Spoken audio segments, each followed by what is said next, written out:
This is the Thermaltake Shock Pro headset. It is a sort of mid to high-end gaming headset, and it's actually pretty interesting, so let's take a look. Starting off with a tour of the headset, it does feature an elastic band style head strap as opposed to the more standard adjustable ones. This does mean that it's fairly comfortable, although I'll come into quality in a second. When it comes to the actual ear cups themselves, they're sort of leatherette kind of style and are relatively plush and relatively pliable. On the side of the headset, you'll see a semi-open back design. This is mostly for the LEDs to shine through, and also the Thermaltake TT Esports logo. Otherwise, on the left-hand ear cup, you have a sort of a hidden microphone. This slides down relatively easily, although the quality feel on this is really pretty minimal. It does feel very loose in its sort of upward position, and is pretty small, is fully rigid, and cannot be moved in any way besides up and down. It can only be moved to the fully down or fully up positions. There's no ratcheting mechanism or anything. It's just a plastic pin that lets it fall down, so just bear that one in mind. You also, on the back of the left ear cup, have a couple of buttons, one for mic mute, a scroll wheel for the actual headset volume itself, and a button to change the lighting colors. The LEDs are powered by the included USB plug here. This is only for the LEDs, so you do not have to plug this in if you don't want those to be nice and shiny on the side of your head.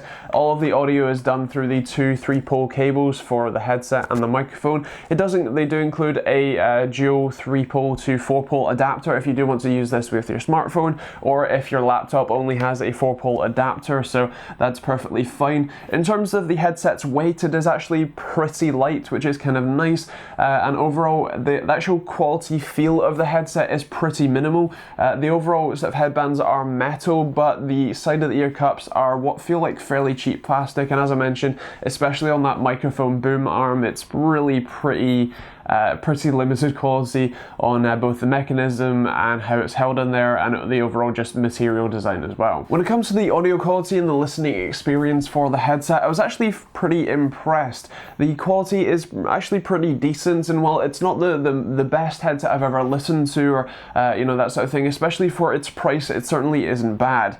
There's decent amounts of bass, decent amounts of clarity, it's relatively crisp, and as I said, while it's not going to blow you away, it's certainly not going to disappoint you either. As for the microphone quality, here is a quick test. Right, so this is a bit of a test of the built-in microphone for this headset. Now, of course, do bear in mind that, as you can see, it doesn't curve towards you at all, so you're going to get a lot of, I guess, sort of the sort of echoey sound of the room, rather than the more direct sound that a lot of headsets will give you. Otherwise, I think from what I've tested, the audio quality does seem pretty decent. As I said, still does sound fairly distant, and it's a shame that you can't, move it actually in front of the face or anything. The other thing to mention is that it does feel the plastic on the headset, and especially the hinge itself, feels incredibly cheap and a little bit on the sort of tacky side kind of thing, which is a little bit of a downside for what is otherwise a decent sounding and decent quality mic and overall actual speaker drivers. And since I'm testing the microphone anyway, I may as well tell you a little bit about the comfort and quality. So the main thing that I would note is that the headset doesn't have any rotation or any sort of tilt for the actual ear cups, which means that it sits perfectly flat on your head. For me, this means that the front edge of the headset is pretty tight and is pretty compressed on especially the front side, whereas the back side, there's actually a gap. I can fit my entire pinky into round behind my ear because the ear cups don't turn in any way. The actual headband itself does seem fairly comfortable, and it doesn't feel like it's too tight clamping force on the head, which is pretty nice, but overall the actual quality feel of the headset is pretty minimal, and as said, because the ear cups don't swivel in any way, it does press quite hard against the sort of front edge of my face. So what do I think of the headset? Well, I think in terms of its actual build quality, it is pretty minimal. I think it kind of has the build quality where it counts with the metal sort of headband pieces, which is nice, but the overall ear cups and stuff like that just aren't great, and I think the microphone will probably pretty easily break off, especially if you try to travel with these. I expect that it would fall down while it's traveling in a backpack or something, and then snap snap off pretty easily, so just bear that one in mind if you are thinking of traveling with this. Maybe even just like a bit of tape over the front or something just to hold it in place.